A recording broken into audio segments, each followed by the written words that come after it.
So thank you all for joining us. This is our fourth HWISE Now virtual coffee hour.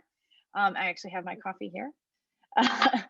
And we're really pleased that you've taken time to both be on the panel and for our attendees to join us today. As I've mentioned, we've convened several HY Now episodes. It's really been a great success. And we also have them archived on our HWISE YouTube channel. So if you missed some in the past, feel free to join in. Again, I'm just really excited. We booked our schedule for HWISE Now all the way through fall, and that schedule will be posted shortly on our website. And so again, as we move from a very upended year, hopefully there's some normality that everyone is experiencing. And so by fall, we'll be back into some sort of normal routine. So it's great that you've joined us again, recognizing that we still live in interesting times, so to speak. So for those of you who are new to HWISE, I just want to introduce myself. My name is Wendy Jepson, and I'm the university professor at Texas A&M University. I have several roles. I'm the associate director for the Texas Water Resources Institute, as well as the lead PI for the Household Water Insecurity Experiences Research Coordination Network.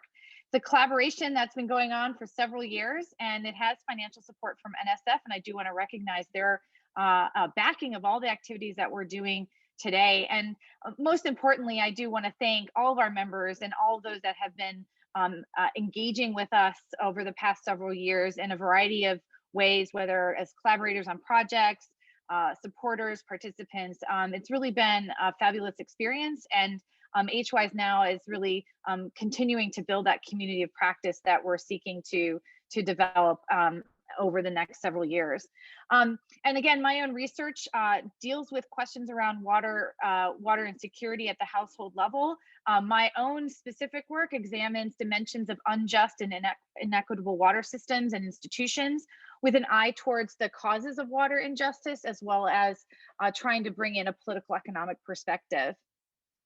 And as I mentioned, I just wanted to thank not only the National Science Foundation, but also the supporting institutions and universities that have really helped us really move forward in terms of this collaboration. So we will, as I mentioned, we'll be recording this event and hosting it on our HWISE YouTube channel after the talk. This is a sort of an informal conversation, and that means that I would really welcome our attendees to ask questions. We have two places for that. You can ask it in the chat.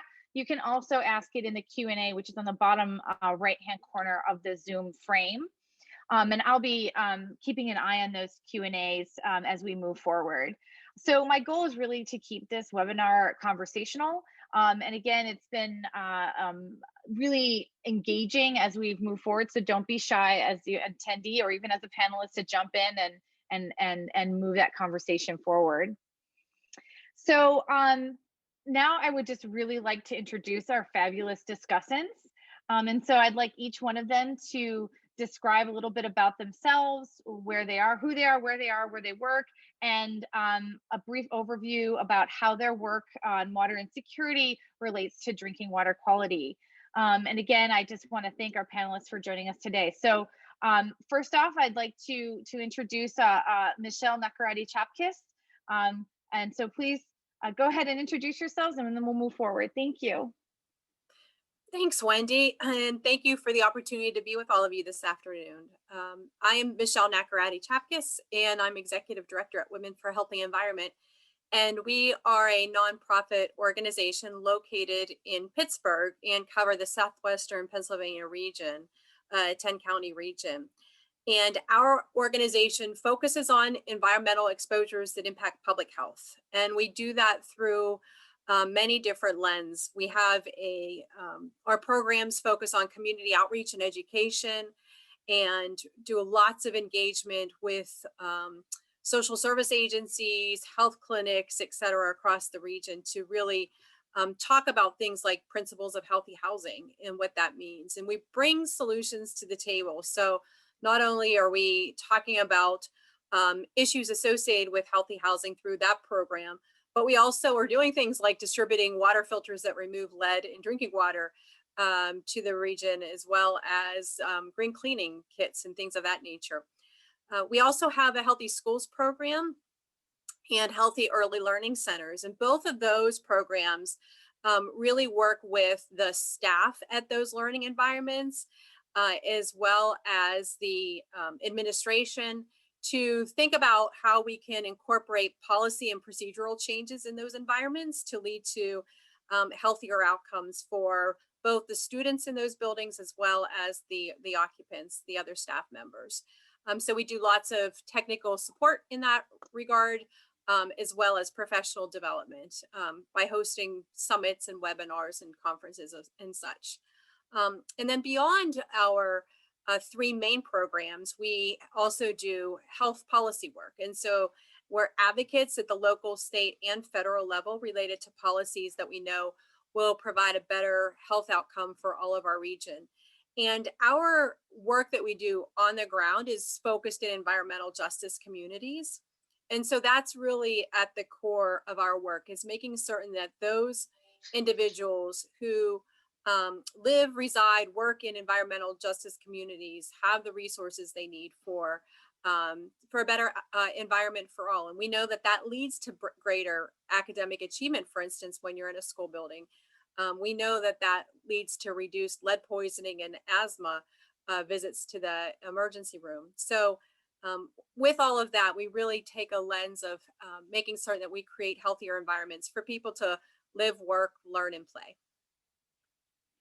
And I'll stop. Thank you, Michelle. Thank you so much.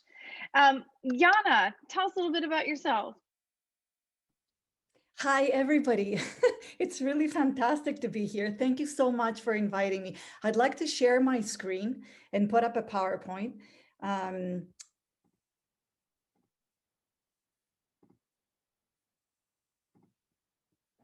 Okay.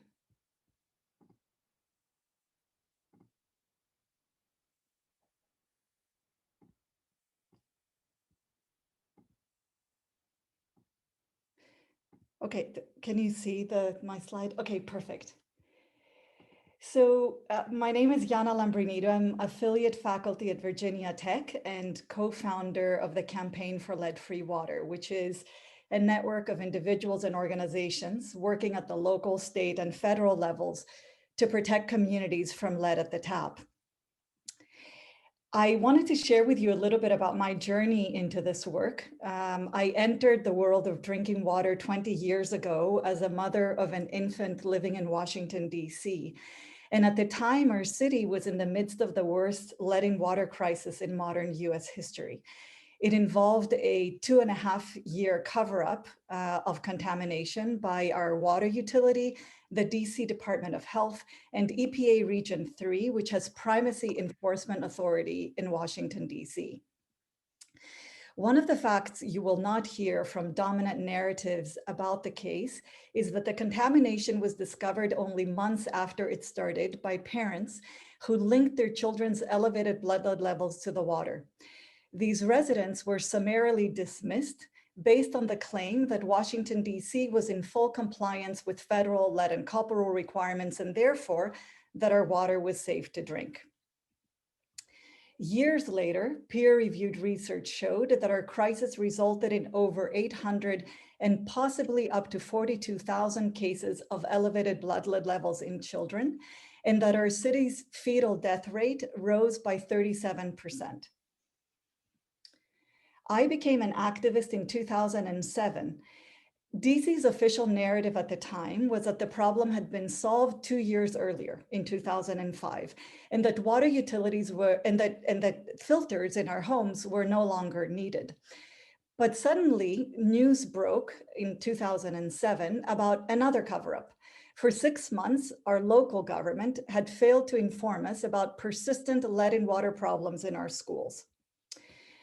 In response to public outrage, our mayor announced a multi-million-dollar program to test every tap at every school, and he promised to get to the bottom of the problem with science. As part of the planning, his administration sent out an email to every DC listserv asking for help. This is the email that I got. We were called to support the initiative as quote-unquote flushing volunteers. So here are the instructions we got. The night before sampling, we were to help the city flush one main tap in every building for 45 minutes, plus every additional tap for 5 to 15 minutes. This duration of flushing was at the time unprecedented. Flushing taps the night before sampling is a well-known remedial measure that temporarily reduces lead at the tap. In other words, in its move to finally tell the truth about the problem, our government recruited us to help hide it, insidiously making us accomplices in our children's own harm. The agencies that orchestrated this plan included our water utility and EPA Region 3. A year later, we discovered that our utility's much celebrated return to compliance with the lead and copper rule following our city's crisis had actually been achieved through a sampling protocol that involved a 10-minute flush at every target tap the night before sampling. Had our water been monitored properly, it is unlikely it would have met regulatory standards, and equally unlikely that protective recommendations would have been lifted. This history is the tip of the iceberg that my colleagues and I have been coming up against for the past 14 years in our efforts to address lead in water honestly, effectively, and justly.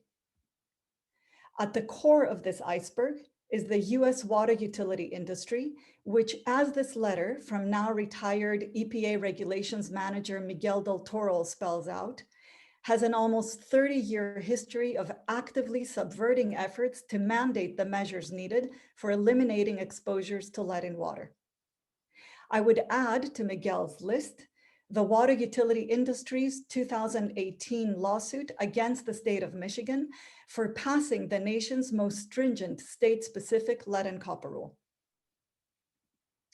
Over the years, I've come to realize that on the issue of lead in water, the water utility industry, EPA, and state regulatory agencies are in some important ways enmeshed and indistinguishable.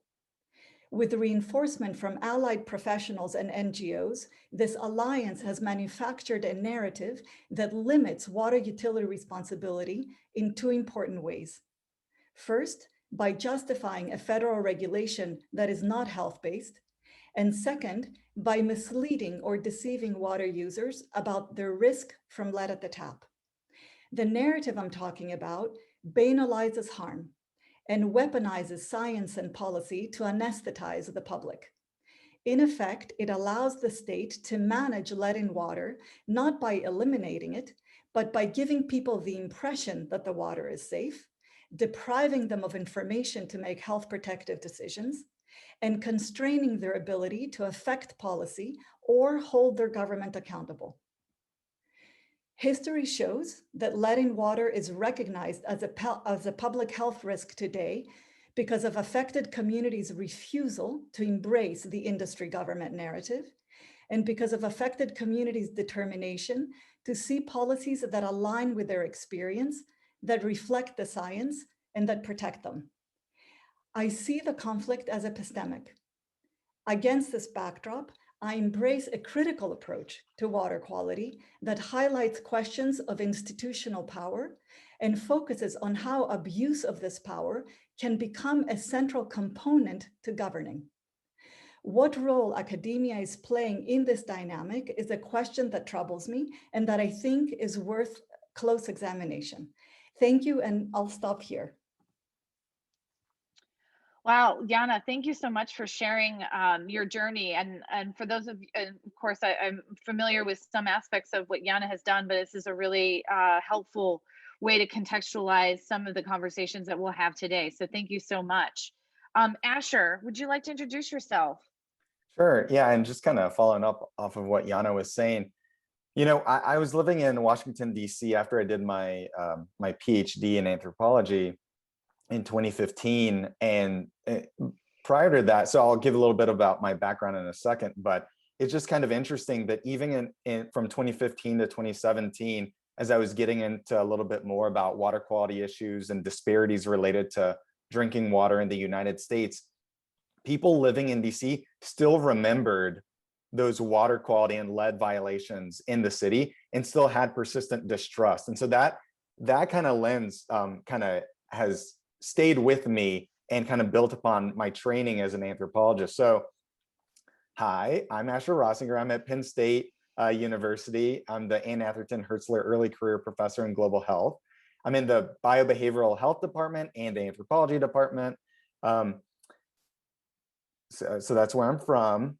So I'm trained as a human biologist, an anthropologist. It's a subfield of anthropology that's more interested in how, the people's natural human variation, biological variation differs, from society to society across ecological contexts, and really trying to understand that natural variation in human biology.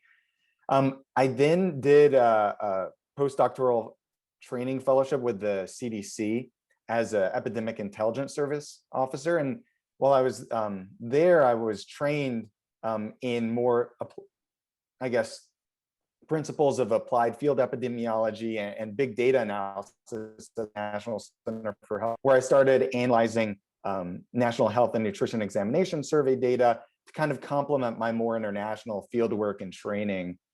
And so I kind of bring two lenses to my work with water. One is human biology and anthropology. I've been influenced by Amber Wudich's work in water insecurity during my graduate career, and she's still a collaborator of mine. And then from my work at the CDC, I've tried to bring a more epidemiological lens and meld the two perspectives in a way to try to understand, how do populations without access to clean water meet their water needs? How do they perceive whether their water is clean or not? Do objective tests of water quality map onto their perceptions of water cleanliness? Are there, culturally specific ways of thinking about what is water that is good or water that's bad, and how that influences their decisions of whether to drink that water or not, or shift to water alternatives that may be less healthy, like sugar sweetened beverages?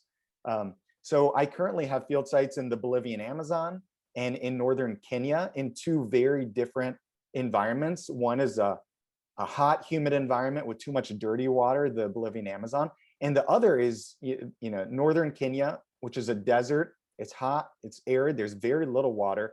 And so people's perceptions of how they meet their water needs varies quite drastically, and the different strategies and coping mechanisms they use to deal with that issue. And then I've also been working in Pennsylvania, starting a water insecurity project here, as we've tried to understand the role of water trust, water distrust, what causes that, what are some of the relationships with water quality, and then the health impacts of both, their water quality, but also their perceptions of water insecurity, and how that might shift them into different nutritional strategies.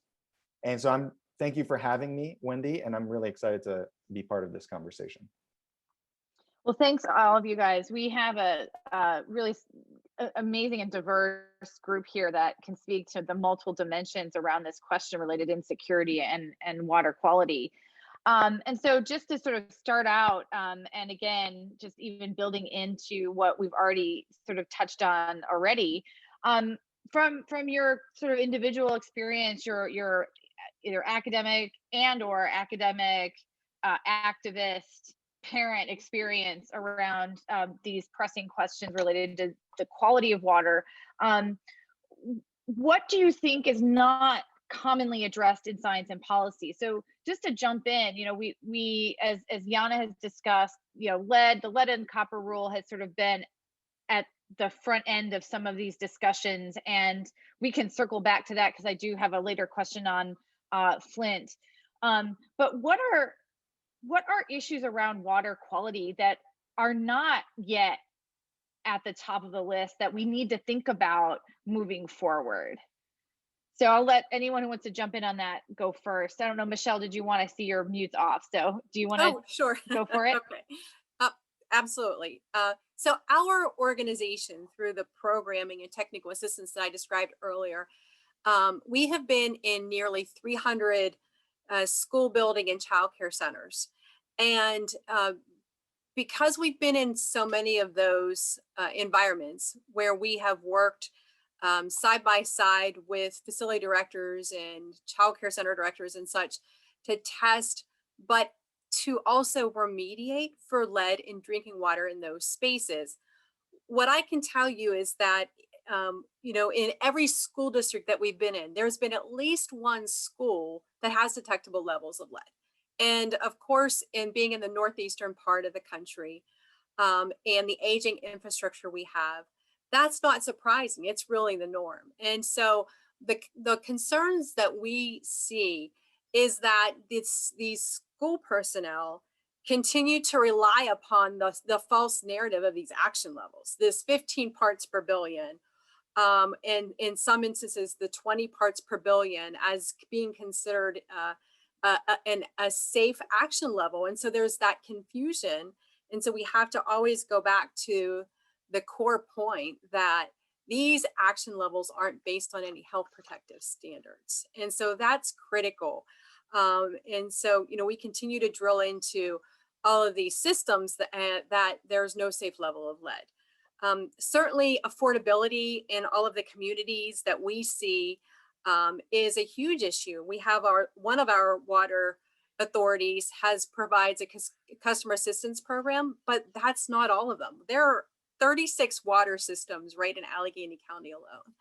And so there's great disparities amongst all of those. We know that communities of color, historically red line communities are, there's a correlation between communities of color and elevated blood levels across Pennsylvania. And that research just came out at the end of last year through our Department of Health.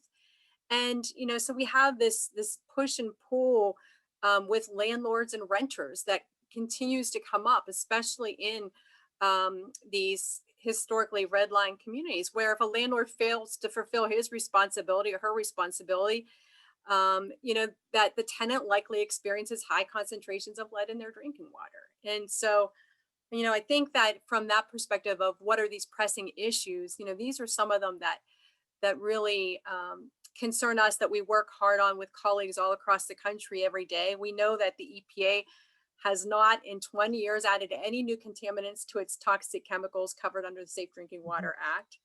There are no legal limits for more than 160 unregulated contaminants in the US tap water. So, these are things that we really have to collectively work on in order to make sure that the public health is first and foremost in front of all decision making.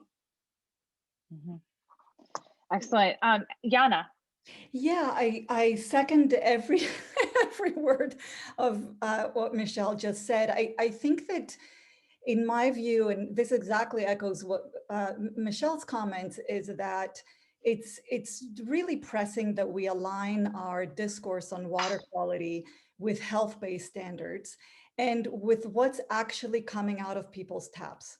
So when we make proclamations about water meeting all regulatory requirements and therefore being safe, we tend to overlook the fact that some of our standards are not health-based and some contaminants, as Michelle just said, are not regulated. We also overlook the fact that within any given distribution system, water quality in different neighborhoods can vary significantly. So assurances of safety based on existing regulatory requirements can be simplistic and deceiving. In the case of the lead and copper rule, the lead and water standard we use is not health-based. Public education requirements are not health-based. The circumstances that trigger regulatory violations are not health-based, and remediation requirements are not health-based. None of these mechanisms is designed to prevent chronic or acute exposures to lead at the tap. So going from we meet all regulatory requirements to we provide safe water is quite a fantastical leap. We also, I think, need to confront the reality that there are protective measures people can take and ought to take at the point of use, like flushing or filtering. And there is information that water utilities could be giving us about how to take these measures properly. So thinking at the tap level, rather than at the water treatment plant level or the water distribution system level, is important and urgent and will require, I think, a paradigm shift from a utility-centered approach to water quality to a public health-centered approach to water quality. Thank you, Asher. Thanks. Yeah, so I agree with both what Michelle and Yanna said. So, and I think, PFAS are definitely something that need to be added to the agenda. That, policy has not caught up to, the emerging evidence of that in the United States and in other countries. But I'd actually like to focus on something that's not on a lot of people's radar. This is something that I've become increasingly interested as I started my work in northern Kenya. And so just to shift the conversation a little bit, more international in scope, drinking water salinity or sodium in water is complete. There's no health-based recommendation from the World Health Organization. So the WHO says that, people should not consume more than 5 grams of salt a day or 2,000 milligrams of sodium. And yet there's no safe limits or maximum limits in drinking water. Now, communities dealing with global climate change, with rising sea levels, with saline water intrusion, and increasingly, especially populations that rely on water from hand-dug wells that are not protected or have any sort of treatment, deal with water that have high total dissolved salts, high total dissolved sediments in their water. And so my work in northern Kenya really has recently shown that, they live right near a saline lake, the largest saline lake in the world, Lake Turkana.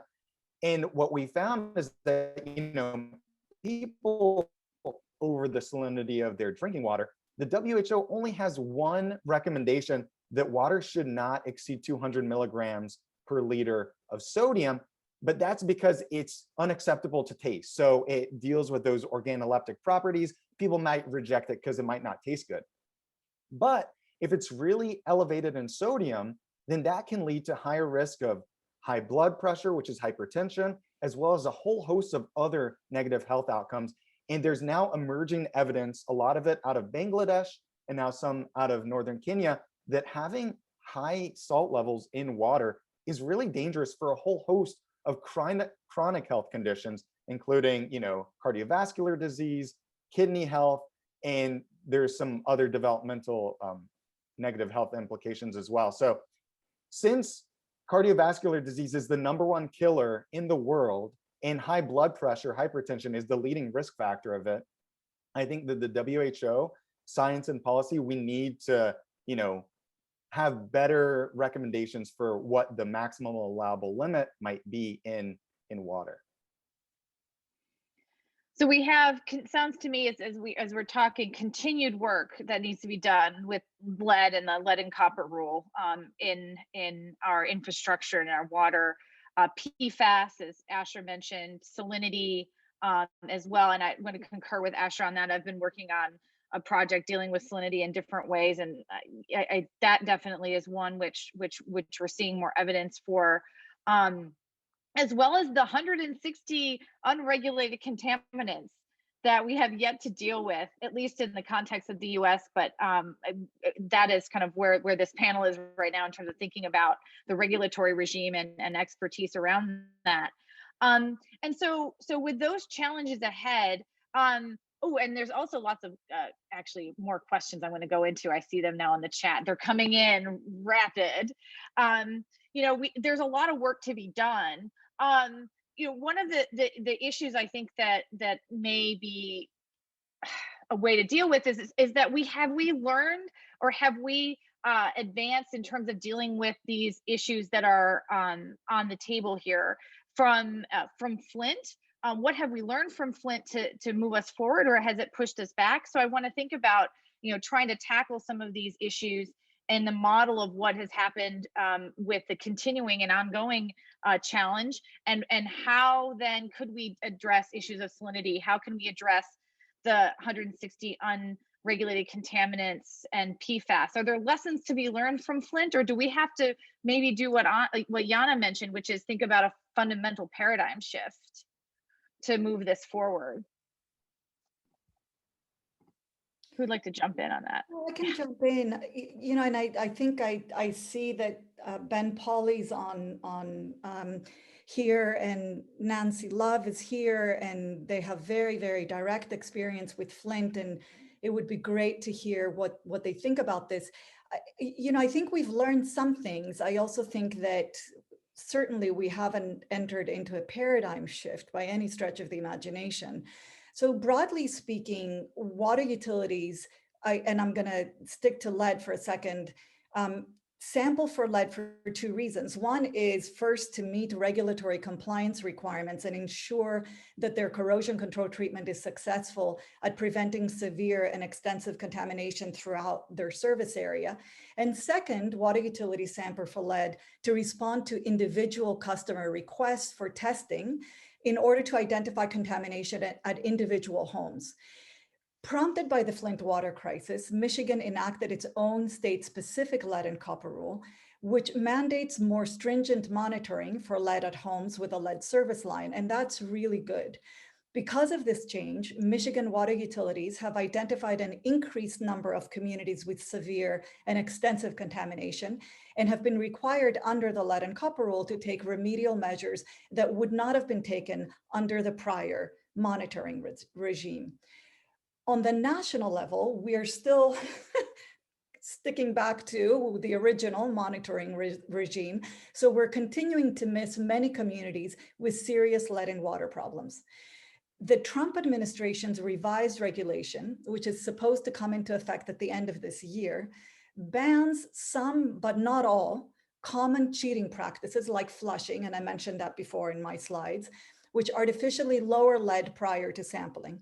And it also adopts a sampling protocol that is more stringent in one respect, but less stringent in another respect. And so we hope that these gaps will be filled.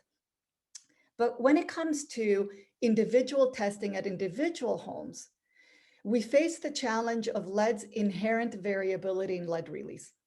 Lead tends to detach from plumbing erratically and unpredictably. So one-time tests miss problems and often result in false assurances. My colleagues and I believe that we're better off investing in filter first programs that encourage people to install lead certified filters at all taps they use for drinking and cooking, no matter what their testing shows. And if they still want to sample, to focus on assessing the effectiveness of their filters. So again, this is, I think, where we are. And personally, I am still very worried about water utility practices that diminish levels of lead temporarily for sampling. And even though some of those practices have been banned, there's a whole list of additional ones that have not been banned. Mm-hmm. Thank you, Yanna. Anyone else want to jump in on that question around what can we do? Sure, I'll provide comment as well. So not long after the Flint water crisis, Pittsburgh had its own crisis. In 2016, our 90th percentile number that we were using was a high of 22 parts per billion. And so we had a significant critical issue that had needed a community response, frankly. And as a result of that, we have now a community advisory committee that's been formed within our local water authority that utilizes the expertise and data of health departments and public health experts and grassroots organizations to ensure that every voice is heard across the community and that there's a process for, frankly, the prioritization of the lead service line replacements that are now happening across our city. But one of the things that we know is that we need to hold to these timelines for completions of lead service line replacements. We don't need a whole lot of time given to plan things out. We need to move and put definitive timelines to make certain that we know what the problem is and we know how to fix it now, right? And so we just need to put all of our efforts into listening to the community voices and the public health experts to make certain that we can get these the timeline for actually getting the lead service line replacements, if indeed we'll see this influx of infrastructure that could potentially be made available across our country. In 2018, our governor passed a mandate to require that all of our public school districts needed to test for lead in drinking water. And we issue every other year a State of the Schools report. And so with our report this year, which will be released in a couple of weeks, we found that 82% of the school districts reported testing for lead in drinking water, despite the statewide requirement. So it really should have been 100%, right?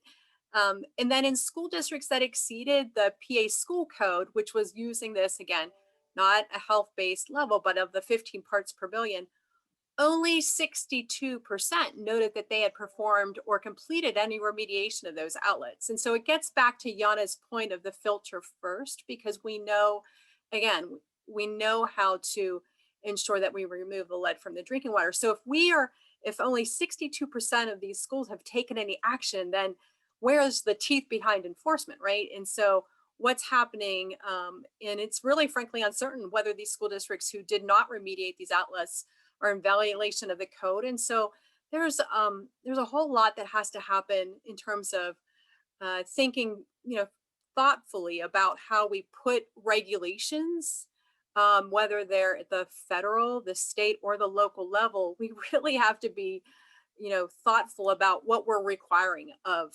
communities and making certain that we're making sure that it's through this health protective lens that we know is desperately needed. Yeah, I don't have much to add other than in regards to the school testing programs. There was a report that came out in 2019 that looked at state policies across the United States that had water quality rules, especially looking at lead. I'm going to put it in the chat. I reviewed this back when for the Robert Wood Johnson Foundation's Healthy Eating Research.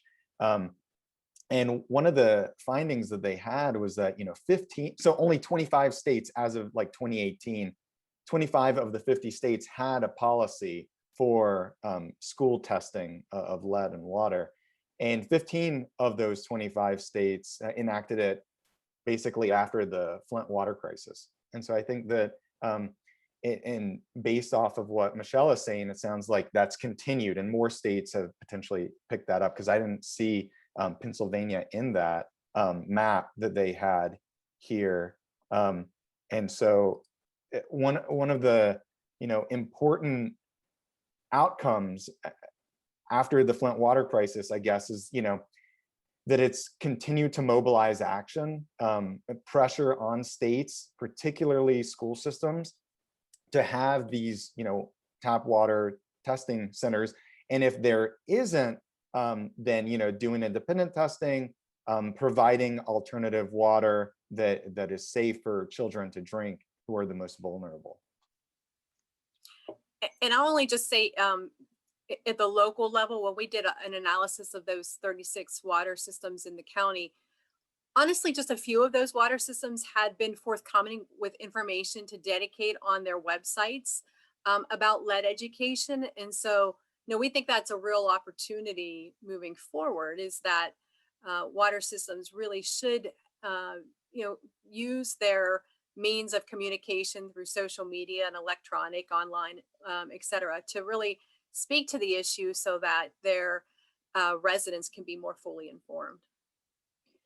I think that's a really important point, and I want to pivot to a question in the chat because it does sort of resonate with this conversation. And the question is, how do we create the proper bridges to bring water quality information to the public? And it seems like some of the approaches that you're mentioning, whether it's a community advisory committee that can mobilize different kinds of information for better decision making, or it's about certain interventions that utilities can make around lead awareness, or even Yanna's model of the filter first kind of modality.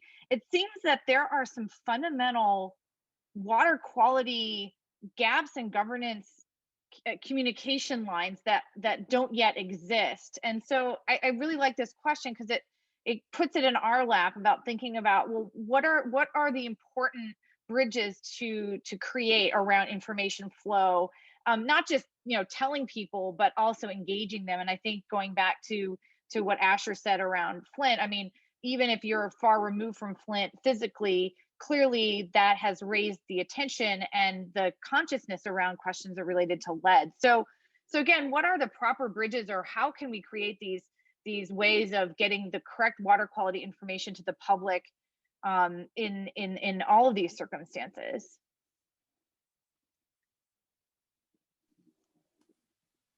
So I just want to see whatever people thought on that. So I'll just start by saying that I think that there are two buckets, and both are important. So there's the bucket of individuals, as a constituent of a water system, thinking about what I can do locally in this space. And so, I wonder, by the folks who are joining us this afternoon, how many have actually attended their community water systems board meeting or served on the water authority board. They need science and public health representation on these boards desperately.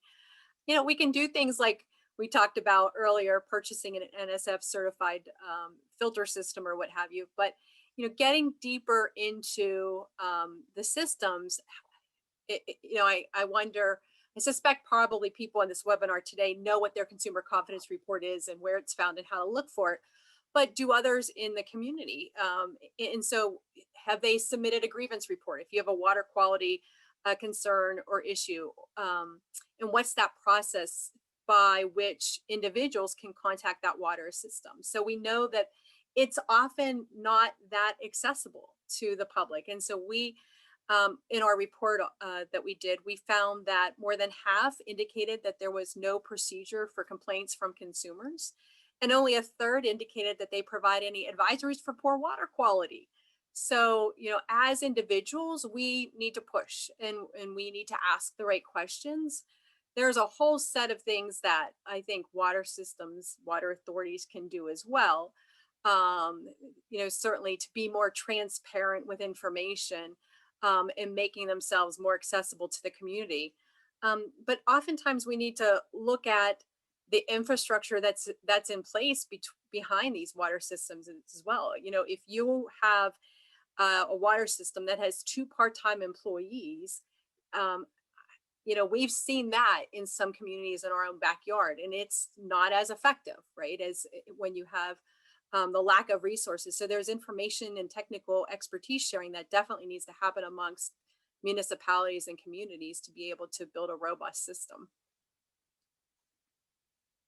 Yeah, I would definitely agree with a lot of what Michelle's saying in terms of there seems to be a lack of awareness among consumers of how their utility companies monitor their water quality. So the AWWA did a survey last year, and they found that about half of utility customers didn't know how their utility company monitored their water quality. I forget the exact number, but many had not heard from or had any sort of communication with their water company. And so it's really interesting if you're thinking about, how do you disseminate this information about monitoring water quality? If you're trying to rebuild trust of water, you need to demonstrate that the water is safe to drink, so that people don't shift to drinking unhealthier beverages like soda. And I saw the comment and question that Paul Schwartz said about saying the testing is really a waste of money at the tap because of an inherent variability of lead release. Shouldn't filter first be at the core of our policy push? I agree. I mean, I tell people all the time that if you're worried about the quality of your water, then yeah, get a filter in your house, and that way you can reliably use your tap water. And it's incredible. It's so much cheaper even to use a high quality filter than to rely on bottled water. And one additional aspect of this angle that we're not even touching on is that rural households and households that rely on well water, that's not regulated at all, and that's on the onus of the household to get their water tested. Here in Pennsylvania, we have 2 million households that rely on well water, and so many people. So we have an extension office here at Penn State, and they offer some free testing, but a lot of times we get households that contact our extension office, and they say, I'd like to get it tested for PFAS or whatever, but PFAS testing is really expensive. And then when they hear like how much it costs, like $300 a test, they're like, you know what, never mind. And so there's so many households in the United States that I think it's like 13 to 15% of the United States rely on well water. And that's not under the guise of the EPA's Clean Water Act. And we need additional funding from the government to, you know, provide testing and, you know, potential remediation for that in some ways. Thank you, Asher. Go ahead, Yanna. Yeah, I definitely want to echo these points and say that, you know, I do think that it's really important to also be looking at the, you know, the culture that exists within the water utility industry, and I think also regulators in how the public is perceived. So I think that, you know, I'm interested, Asher, you know, you mentioned this, I think AWA or some report about lack of awareness among consumers about how water quality is monitored. And, you know, of course, you know, this doesn't surprise me. At the same time, I think that one of the problems that we have been witnessing is that, you know, this information is not being shared. And so consumers are regularly kept in the dark about these issues. Even the whole question of, you know, there's language of if you're worried, if you're concerned about lead in your water, these are things you can do, which I would say is quite a misleading statement, because the scientifically accurate statement should be that in all likelihood, you should be worried about lead in your drinking water, because we have lead in plumbing everywhere, in almost every building in the United States. And so I think that the language that is being used and the methods by which water utilities interact with people manufacture a level of darkness and ignorance, if you will, that then consumers are blamed for. So then there's this self-fulfilling prophecy of people don't know. You know, and look at this burden that we have now, because we need to educate and do better education and all of this stuff.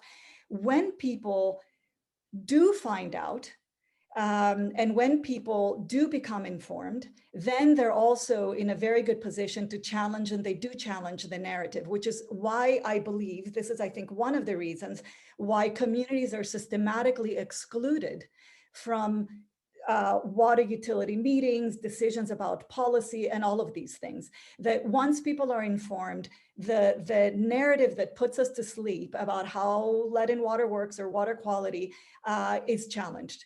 And so, as Ben Pauley mentioned in the comments here, you know, Ben, you talked about how the Michigan Lead and Copper Rule established, you know, mandated community advisory councils, and how it has taken 2 or 3 years for anything of the sort to even happen in Flint. That's not coincidental. And in DC, we've had lead and water problems forever. And we are still, I mean, I'm begging the water utility to allow me to participate in its community advisory council, and they won't let me in. And so I've been at this for you know, for years. And so, you know, so I think that we really do have a problem in how water utilities conceptualize the public, and I think perpetuate this dynamic of knowledge and ignorance, this binary of who knows and who doesn't, which I think is false and that we need to challenge. And in a way, you're echoing some of the comments in the chat and the Q&A, and I just want to turn to those because I think they really mesh well with the line of discussion. So Paul Schwartz wrote, the water industry has wholly captured the state and federal water regulatory system. This has been true for decades and goes across administrations of both parties. So what can we do to break this hold? And just to sort of go back to what Yanna said, it's about, you know, that really understanding what is public participation in the water system and making institutional change, from what I'm hearing from the panel, is a major way to go, whether it's a community advisory panel or a way in which information is passed. I also want to add as well, Paul continued to add on the Q&A, the drinking water regulatory system is essentially an apartheid system, actually mandates variable reporting, monitoring, and water quality standards for different size systems, creating one standard for big systems and another for small and very small ex-urban and I think it'd be rural systems. So how can we build out a coalition to challenge this regulatory structure? And you know, I'm going to slightly jump in. I've worked with small systems in Texas, and there are surprising number of small systems in urban areas in the state of Texas for a variety of institutional reasons.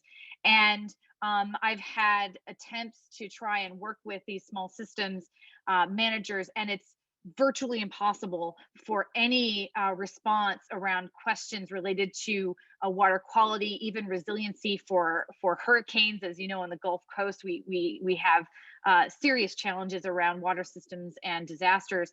And so there's levels of failures for accountability because of the institutional structures that have been developed over time. And so I appreciate Paul's comment about this apartheid system, because it's the small systems that are the less capitalized, the less able to access resources, knowledge, money, investment, and they're then given a pass with very low, or their regulatory requirements are much different than these large systems. So anyway, I just think that there's some fantastic comments. And to go back to what Yanna said around the water industry, thinking through the way participation can kind of break that stranglehold on how information is passed, seems to me, from what we're talking about, as a multi-pronged approach, right? Yes, the filter first model for sort of self-protection, because as Yanna mentioned, most likely there is lead in your water if we just look at the statistics. And then secondarily, how do we make that institutional change? It sounds that when it comes to questions around water quality, it's getting into the weeds, like getting into the institutions and demanding accountability if those regimes aren't already there. So it seems as though, as we look on these comments, many of us are asking these similar questions about how do we engage the water utility community, the community itself. So Yanna, I mean, you had mentioned your difficulty in trying to engage the water utilities. I don't want to forget what Asher said about the well. I'm going to hold off on the well water in a second, because I think that is a missing piece in the whole question around water insecurity and drinking water. But I do want to circle back on, you know, what are some critical strategies, and maybe Michelle, you know this because of your activist work, to get into those utilities and start having those openings for institutional change. What can the academic community do to make that happen, or those who are at the science policy interface push to get those openings for more informed and institutional change ideas? So, well, you know, we certainly have to all be advocates at our own local levels, and that's first and foremost. I recall a year ago, this was prior to COVID, where we went to a local water authority's board meeting, and they asked, well, what are you doing here? And we said, well, we're going to provide public comment. They said, well, we don't do that. And we said, well, you're required to do that. And they said, well, we don't know how to do that. And then there were no chairs for anybody to sit in at the public. And they said, well, should we bring chairs in and have you all sit down? And where should this go in the agenda? I mean, some of it is really just, you know, the board meeting 101 in terms of having public participation. And so, you know, when we put together our analysis of the water systems over the last year and a half or so, we had to do a right to know request, frankly. You know, that was the best way to do it, to get consistent information across all of the water systems, so that we had one way by which we were asking for this information. And I have to say, you know, privatization we have found through this process is not being the way to go. I mean, we had everybody respond to us for the most part, but we had, out of these 36 systems, one that was private that just did not respond to our request. And so as a result of that, there's less transparency even than the public systems. They have fewer mechanisms for public input and public oversight. such as the board of directors or municipal boards or councils with the public systems. And they're frankly significantly more difficult to hold accountable and have the tendency to have these weaker relationships with consumers. And we found that through the analysis of all the data that we received and the lack of engagement at the local level. So, there's that element of this discussion as well that really came through when we were doing our analysis of these systems across our region. Mm-hmm.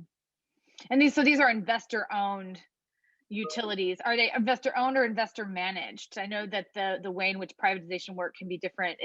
It's that the systems themselves are fully privatized. Is that it, Michelle? That's right. Mm-hmm. Mm-hmm. And to Paul's point that he spoke of earlier, certainly, we used a case study in the report that of a water authority that's it's the Municipal Water Authority Board, and they aren't able to qualify for grants because most of these grants have matching funds or matching grants that you need matching funds to be eligible. And so they were under what's called Act 47 at the state level, which means that they essentially are a distressed community and receive assistance and oversight from our Department of Community Economic Development. And so they're experiencing severe financial difficulties, but they want to move forward, and they have the mechanism in place and the technical consultants that they've hired to do so. But they're really strapped because of the element of having to bring additional monies to the table to be eligible for these grants. Yanna. Yeah, I mean, I think, I'll speak humbly to this question because I have been so unsuccessful with community participation, at least on our local level, that to be giving anybody advice on this issue would be pretty ridiculous for me. But I would like to say that there's a couple of observations I've made, and I've had experience trying to achieve better community participation. So, I mean, I think obviously that requesting that is always a really good idea. And one hopes that water utilities are open to that, or that EPA is open to that. For the lead and copper rule, EPA's Lead and Copper Rule National Drinking Water Advisory Council, for example, Paul Schwartz, who is my colleague in DC, and we really had to push to get any community representation in the policy deliberations that EPA put together that lasted for 1.5 years. And I think that that Paul is right when he uses the word bullied, that we pretty much bullied ourselves into that group. We were not invited to it, and the folks who were invited to participate in these deliberations were 1/3 of the group was water utility representatives, and then state regulators, and then some very water utility friendly ENGOs who managed to check the box for EPA on diversity of participants, but really there was no ideological diversity there at all, in my opinion. But I think request for participation is important. And when that doesn't work, unfortunately, what has worked for us in the past is public exposing and, in essence, public shaming. So we, in Washington, D.C., created a blog, and we put up regular posts about what was going on in D.C. They were deeply investigated and very heavily cited.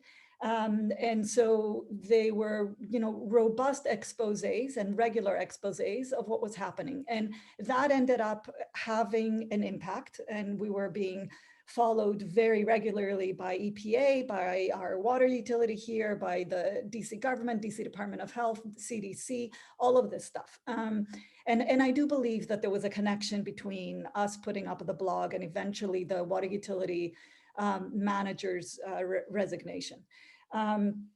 So, but I also do believe that academics have a really central role to play in shifting these dynamics between communities and water utilities.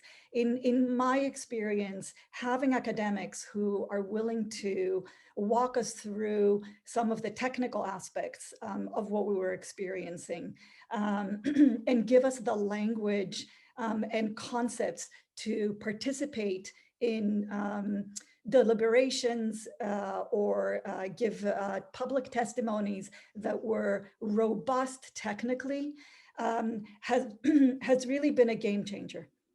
And so I think I saw one question about in the chat about, what can academics do? And academics can, I think, really empower communities with information, and especially the technical kind of language to be able to enter negotiations fully.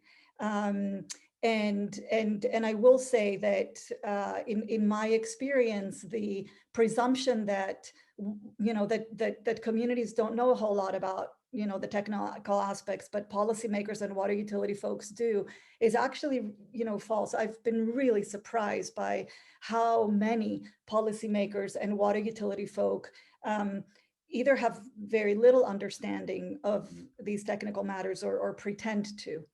But so anyway, I think academics have a very important role to play in sharing information. And what academics, I think, sometimes do that isn't helpful and can be destructive is coming in to take over, coming in to speak for communities, coming in to be giving the public testimonies, coming in to be making decisions about, what is adequate water quality and what water is safe and all of these things. That's really unhelpful. Yeah, I'd like to follow up on a few of the points that Yanna made, because I was going to bring up something kind of similar. As an academic, one of the things that I do in my international field work, both in lowland Bolivia and in northern Kenya, is I couple all of my research with doing water quality analysis for a variety of different indicators. And then the first thing we do once we get results is give it back to the community. And it's amazing the amount of times, both in Bolivia and in northern Kenya, where we've shared that those water quality results with the communities, and the mayor or whoever is in charge, and they always say, like, this is some of the first time back this information. And granted, I work in kind of remote areas, but having that information and providing it back to them so that they have that documentation and they can provide it to any sort of local municipalities is quite powerful. So it's a way of empowering the community, as well as not just giving them back that documentation, but also using accessible language to explain what it means, what's an action level, all of those different facets, so that they have that on hand. So once you leave, if somebody else comes in, and a lot of times they deal with non-governmental organizations that might float in and out and build, like, for example, in northern Kenya, we see some hand pumps and bore wells built oftentimes in these dry riverbeds, and then like a flood will come and like wash it out, and they're not functional 6 months later. Or there was a desalination tap that a few months later was no longer working. And it's important to have this kind of persistent presence and ongoing dialogue, so that they can kind of you can, as an academic, help them see how their water quality is changing, understand it, and what they can do to advocate for themselves. Because particularly in many areas of the global South, they don't get the same sort of governmental resources in rural areas. I mean, that's the same case here in the United States, but particularly among marginalized populations, communities in the global South, those rural communities get very little governmental assistance. And then they rely on NGOs, to improve water quality, for example. And so I saw one question from Mark Detman about fluoride in the water. And I just wanted to address that really quickly, because the community that I work in as well, they actually have really high fluoride levels as well. We've done some of the testing, and to date where we've tested has not exceeded any. I think what they put in the water here, like the maximum guidance is like 1.4 milligrams per liter, something around there. And I think it's really important because you're right, like fluoride, like many other indicators, can at too high of levels can be really, really bad for bone health, cognitive, cognitive issues. So in terms of remediation, I think bone char is probably like the most sustainable option. Reverse osmosis is super expensive, and at a community level, I think that might, I don't know, what the funding and everything is, but yeah, I think the fluoride is definitely one of the indicators that they have to test for. But that brings us back to this broader issue of, in Lake Turkana and that area where I'm working, and it seems like that you're working as well along the Rift Valley in Tanzania and Kenya, there's not a lot of testing going on from the government. And so NGOs and academics who come in and do testing, they need to provide those results. So then the communities can take that to the government and say, look, we have these results. Fluoride is an issue. It is causing all of these health issues, or salinity. We need governmental assistance, because that's where the big dollars are. It's not going to come from an NSF grant to solve all of their problems.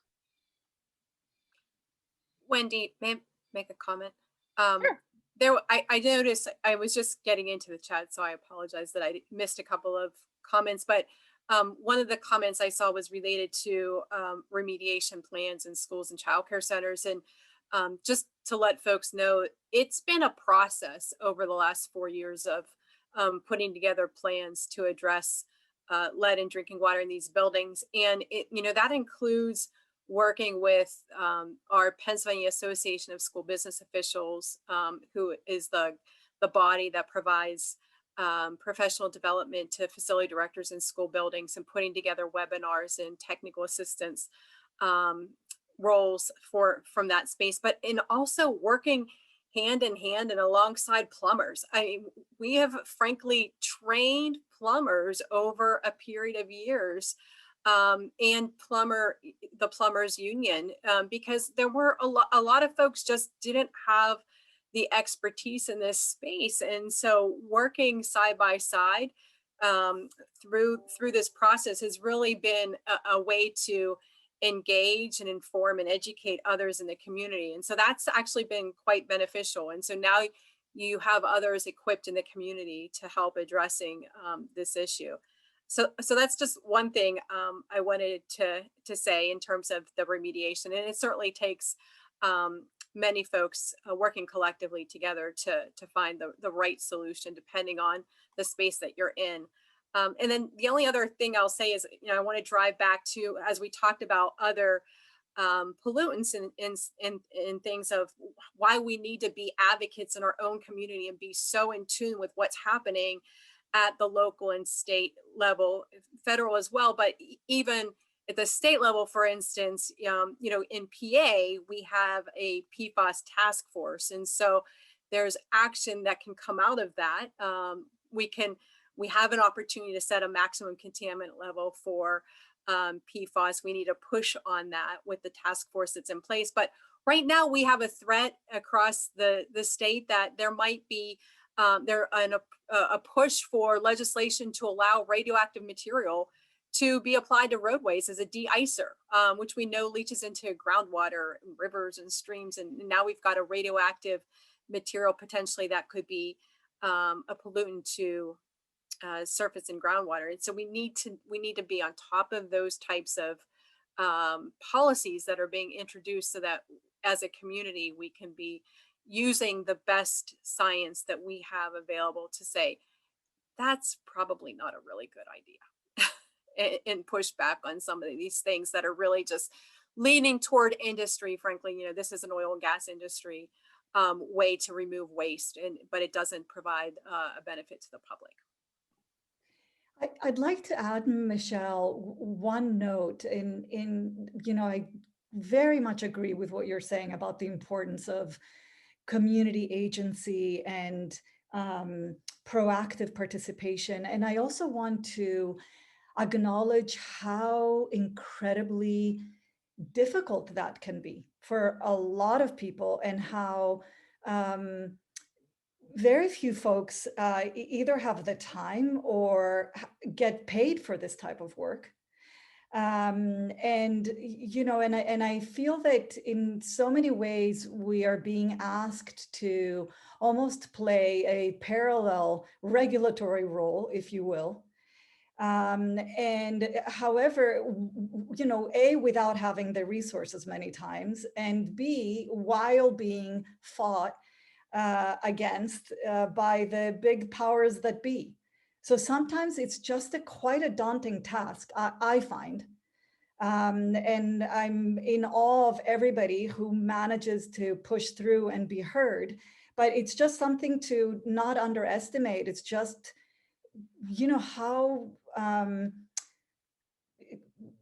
how incredibly taxing this is on just ordinary people who are trying to live their lives and also have to play regulators and academics and scientists and policy and all this stuff. And a lot of folks are doing this. It's quite incredible. Thank you, Yanna. And I think this is, and I'm checking the time, we're almost at quarter past the hour. And I want to, before we kind of wrap up for today, there's two things I want to do. I want to return back to this rural question that Asher brought up a while ago, and there's a comment by Paul in the Q&A that I want to bring up, and then we'll maybe have each one of you give us some final thoughts. So that's kind of, I think, how we'll wrap it up. So I want to go back to the question around well water. As Asher mentioned, I think you mentioned 2 million households are getting their water off of wells in Pennsylvania. In Pennsylvania. Yeah, it's about 40 million in the US. Thank you. We know that they are not regulated in the context of how we understand regulation, yet they do provide critical resources for millions of people. Paul Schwartz had put in the Q&A a comment about the associations. He wrote, the National Rural Water Association, NRWA, is a real problem. They're the right wing of the water association continuum. RCAP is better, but steps gingerly around a variety of hot button political issues. Are there thoughts about how we can raise up and push for change in this arena? So thinking about the rural context, what are your thoughts about how we can really engage those questions around water quality and water security? Does anyone want to jump in on that? Michelle? And then Asher? It's more of a general response. As I think about, for instance, our organization had started a lead coalition across our county, and we recognized quickly the multi-sector approach is so critical. And so as a result, and I think about that in rural communities too, who are the different entities in which we can start building relationships and having these dialogues and bringing them to the table, where this might not be their direct work day in and day out, but we have folks who are on the Medicaid provider plans who are at the table, and people who are early intervention specialists and legal aid folks that are there, as well as contractors and plumbers and other individuals. So I think the more we can have these regional conversations with folks from all different sectors is probably the most beneficial way to go. We thought about that in terms of working with some counties north of us that are more rural, in Beaver and Butler counties in Pennsylvania, where there's a lot of industrial activity, but there are a lot of community people who say, this is impacting our quality of life. And so how can we reimagine ourselves? How can we reimagine our communities, and how can we do differently? And so now they've set up community meetings that start with reimagine, and then the place-based location that they're in, to really be thoughtful about, what do they want to see in 20 years? And so I think that collective community conversation is pretty critical. It seems so simple and straightforward, but it takes effort to pull all of those folks together who may or may not be like-minded in terms of the work that they do every day. I agree. I think that, one of the really cool things that Brian Swistock here at the Penn State Extension has done is help set up the Master Well Owner Alliance, which is this kind of community, based, citizen science group where they've done training for and enrolled and kind of gotten all these well owners to be able to collect their water samples, send them in, and then train other households around them. Because one of the fundamental principles of environmental justice is participation, and having, that community.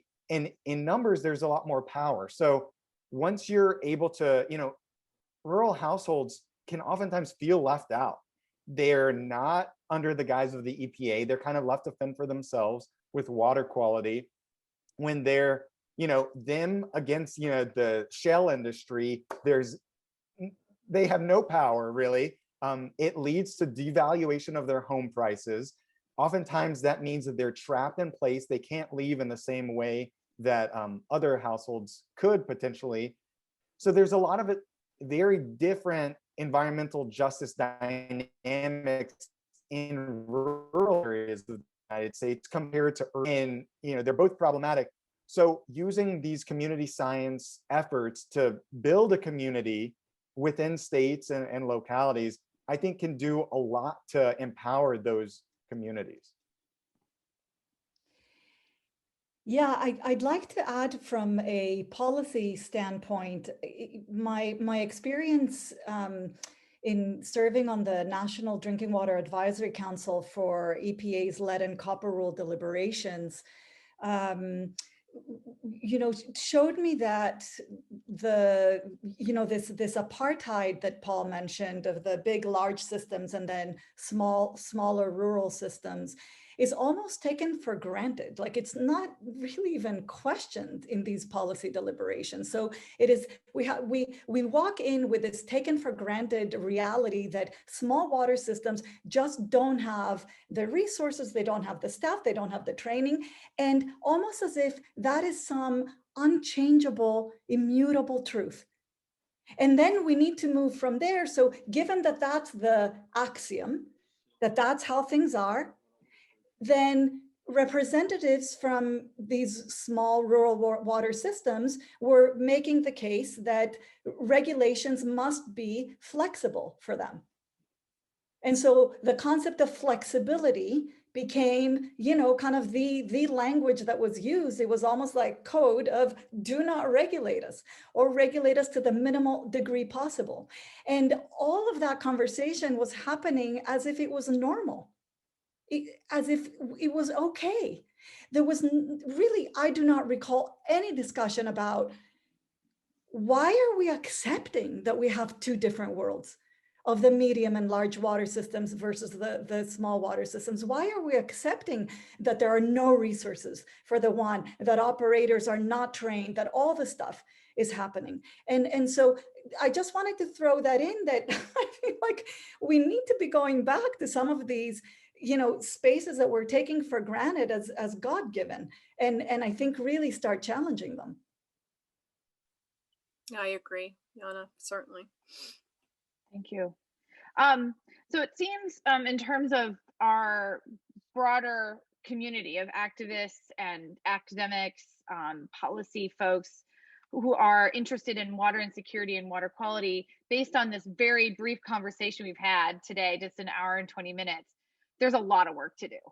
There are a lot of angles that we need to understand, and entry points and kind of points of, take a multi-pronged approach across the spectrum of action. And, there are many resources out there. And one of the things that I'm going to have our program coordinator do this summer is try to advance our website and get more and collect more, curate resources, as well as take these conversations to the next level. And I think these HWISE Now gatherings have been incubating moments. And so hopefully these can spark further conversations. We're meeting new people, as I see on, the Q&A and the attendees, new names of folks I haven't met and really want to engage as well in a broader conversation around these challenges.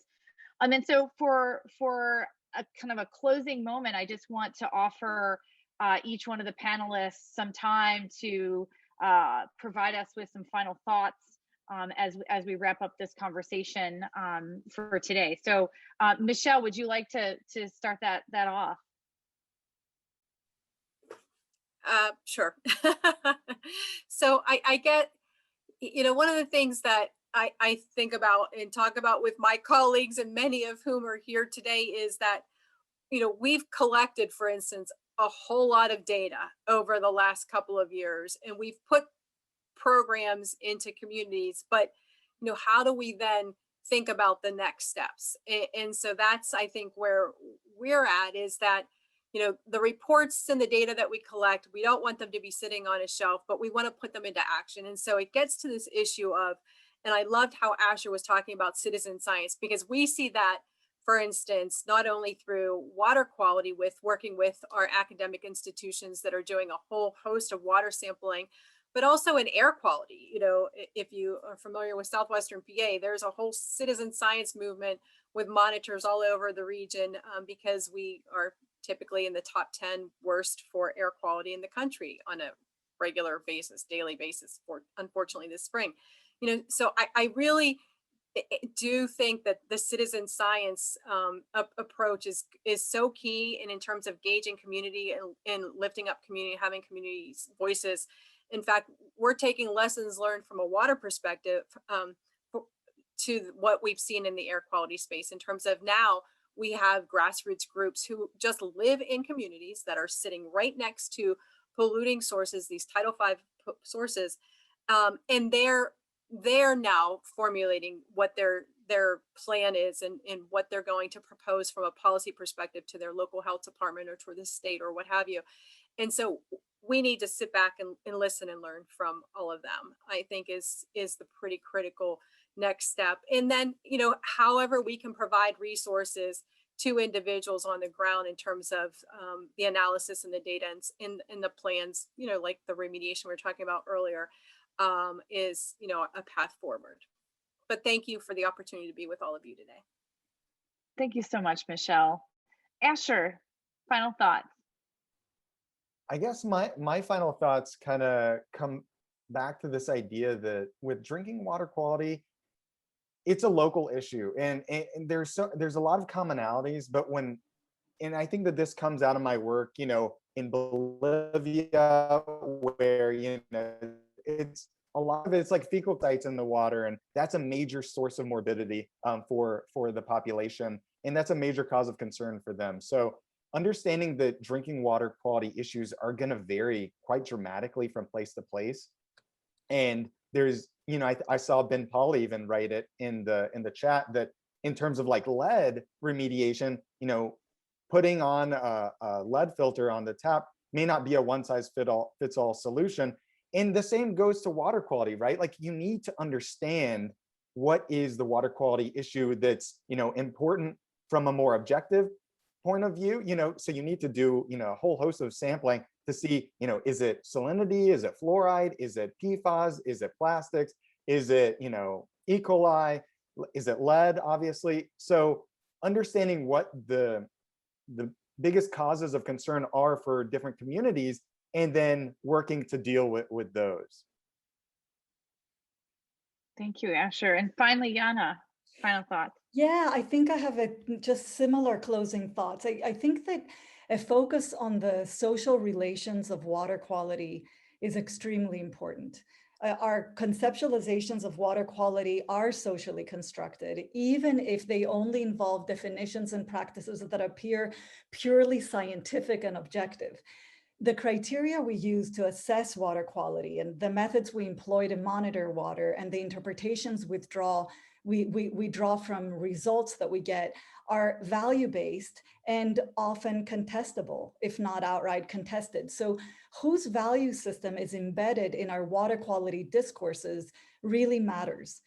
By extension, I think that a focus on the social relations of trust is important as well.